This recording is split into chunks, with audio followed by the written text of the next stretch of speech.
So that's the first three houses we've been looking at. It's the first quadrant of the horoscope to do with your personal, the personal private area of your life. Now we're going to enter into the fourth house, which is the first cardinal house. The IC is the lowest part that the sun gets to at midnight, you could say. So the fourth house is a very powerful house, just like the first. The first, fourth, seventh and 10th, the four cardinal axes in the horoscope, if you have planets there, they tend to manifest very powerfully and very strong. And the fourth house is like what's beneath your feet. So it's your roots, it's your home, it's your family, it's your heritage. And it also shows the atmosphere at home. So a difficult planet in the fourth is going to show, like Mars, for example, it's going to show a lot of aggression in the family. Or Saturn is going to show a heavy atmosphere. Or a very positive planet like Venus or Jupiter is going to show a sort of happy childhood if it's placed well. So it really just shows the foundation of your life. It's connected with your parents. The 10th house is also connected with parents. So it's more like your parents as a supportive structure in your life. Your parents, your immediate family, your distant family, it's your ancestry. It's the people who are dead and gone as well. It's your whole family tree. It's the roots of your family tree.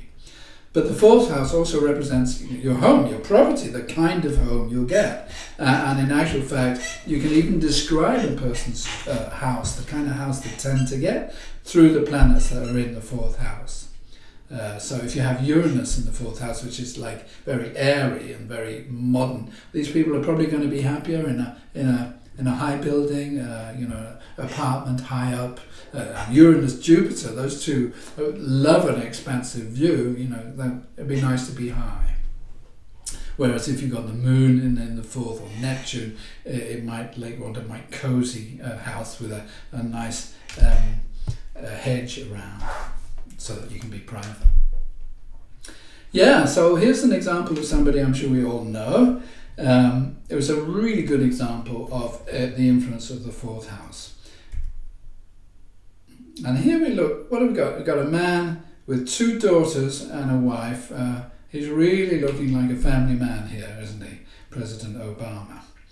And if we look at his fourth house, this explains so much about what's been going on since he's been a politician. Of course, he went to the White House, and as you can see here, the moon is in the fourth house. And the moon is in Gemini in the fourth house. Actually, the moon is associated with white. So, like the moon is white, like milk as well. It's associated with milk. Not that everyone with the moon in the fourth house is going to go to the White House, but it's a kind of indication. So what's important about this moon? First of all, it does show a patriot. The fourth house is also like your country. And the moon is very emotional. So it is quite a patriotic position. But note, the moon is in Gemini, which is a double sign. There's two of them. So this is why there's been a lot of, was Barack Obama born in Hawaii or was he born in Kenya? The whole controversy about whether he really is a naturalized or born in America. It stems not just from the moon in Gemini, but the fact, and we haven't talked about aspects yet, but there's an aspect here going to Pluto. And that's sort of, Pluto's always about secrets, so there's this sense that, there's some secretiveness or some mystery about the actual nationality or birth nation of Obama. Fortunately, he has a birth certificate which was displayed, so everybody could see the time of his birth, so it was possible to make an accurate horoscope, because an accurate horoscope is completely dependent on an accurate birth time. And in his case, the accurate birth time gives an Aquarius ascendant. So here we have Moon in Gemini. So the Moon is a very feminine planet, and it's double because it's in Gemini. So the idea, it's not everyone's going to have this, but 2 daughters is a perfect manifestation of the Moon in Gemini in the 4th. And the idea that he's got a possible like 2 roots, one roots in Africa and one roots in America, from his white mother and a black father.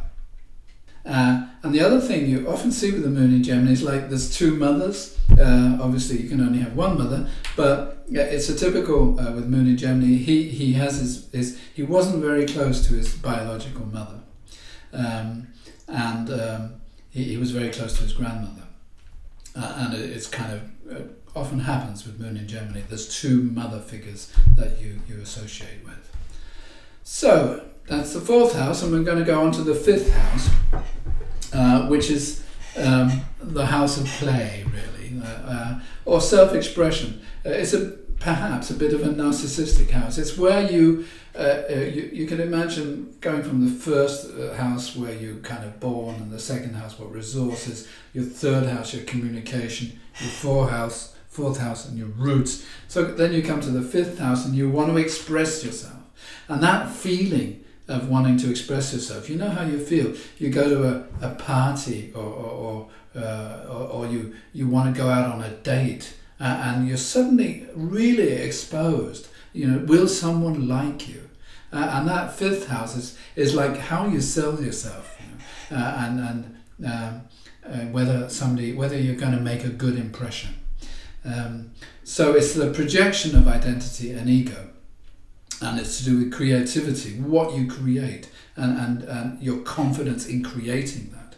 And it's 5th house is connected with children too. That's probably the most important expression of the 5th. And the 5th house shows if there's planets in it, what kind of children or what kind of experience you have with these children. But it's not just children. You know how it is with children as well. If you have children, you want them to reflect you in a good light, and you want people to like your children. If somebody said they didn't like your children, it would be a terrible personal blow. So that's the 5th house. It's also connected with romance and dating. So when you meet somebody, you want to make a good impression. And it's just to do with fun, entertainment, playgrounds, theatres, cinemas. That's the 5th house. And here we have Prince Charles. Not that he's the most fun guy, but he's got some interesting placements in the 5th, which do explain a lot about what's happened in his life. So here's his horoscope here. And what you can see here is that he's got a Leo ascendant. That means the sun is important, and the sun is right on the 5th house. I'm not sure what that means in fact. It's connected with Pluto, so it's something to do with his identity as a prince, actually. The sun is Scorpio. But I just want to look at these 2 planets, Mars and Jupiter. They're also in the 5th house. And Mars is in Sagittarius, Jupiter's in Sagittarius. Jupiter is 29 degrees and 58 minutes. In other words, it's almost gone into Capricorn, but it's right at the end of Sagittarius. And these 2 planets are very masculine, very expressive, very adventurous. So, he was in the military as well, as most of the British royal family are. But it's somebody who really likes sport and adventure. Doesn't mind a bit of danger. But what's interesting about Mars, the 5th house is to do with romance, and it's to do with children. And Mars is a masculine planet. So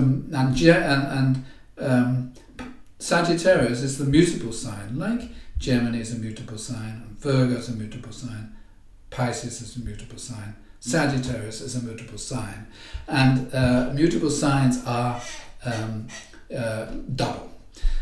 So you're likely to have more than one of something with a planet in a mutable sign. So Mars shows his 2 suns very clearly, I think, in the 5th house. But the 5th house is to do with romance, and Mars is always a little bit naughty. So Mars in Sagittarius is, in fact, the combination of Mars and Jupiter, Jupiter tends to make everything a little bit bigger. So Mars and Jupiter in Sagittarius is a lusty person. I mean, this is a person who wants to conquer and romantically also. So the fact that he had Princess Diana at home, the princess, actually you can see that here.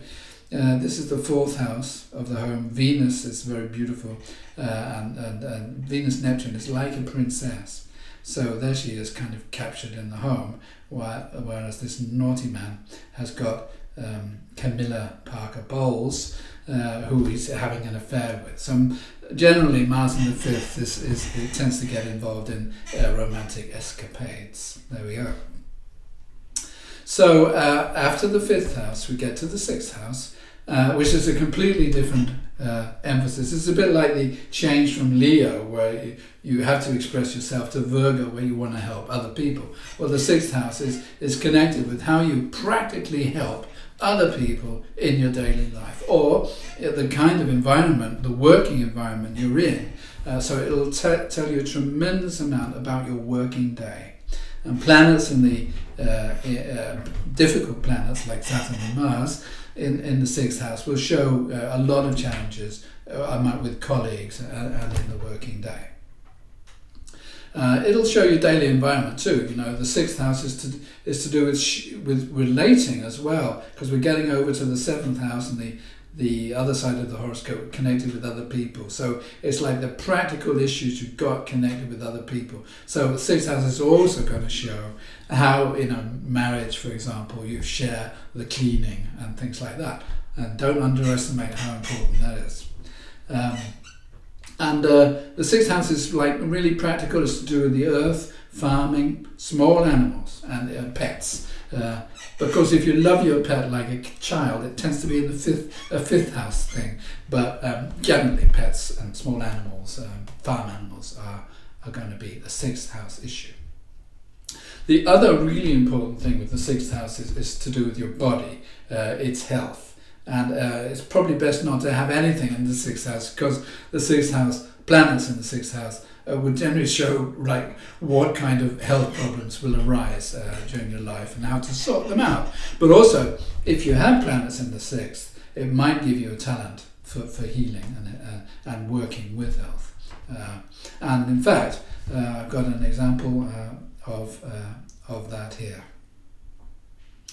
I'm sure you all recognize Sigmund Freud, and he's got a wonderful horoscope actually, and you can really see that he was to sort of work with psychology as a pioneer.